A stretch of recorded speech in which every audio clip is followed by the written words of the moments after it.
course of your career, you've gotten the chance to work with a lot of great directors, and Sam Raimi is certainly one of the best of modern directors that we have. And I'm curious, just what was your experience working with him on this film?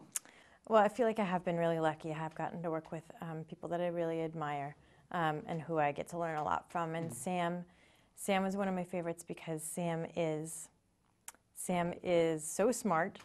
So you feel like you really want to bring him your ideas and you really want to hear what he has to say, and you can trust where he's going to lead you. And he's also so funny. Yeah. Yeah. So he makes the set feel like a really great place to work. Awesome. And what kind of stuff were you able to bring to the character of Glinda? Well, you know, I hoped to make her a little bit more human, a little bit more relatable. In the original, in the classic movie, though it's an incredible and indelible performance, there's something one-dimensional about it.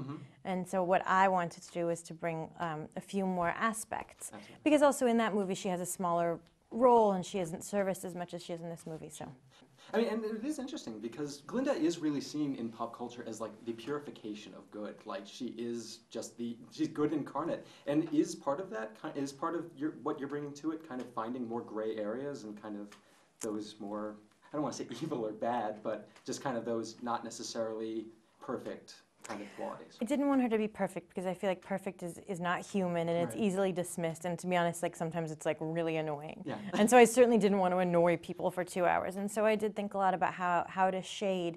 You know, you can't take away her innocence, her goodness, her purity. Those are, I'm not going to shade those with the opposite. Right? But how to find a dynamic quality to bring to that goodness. You know, I thought about somebody like, you know, it's a little highfalutin, but it's like Joan of Arc. Okay. That's totally legitimate.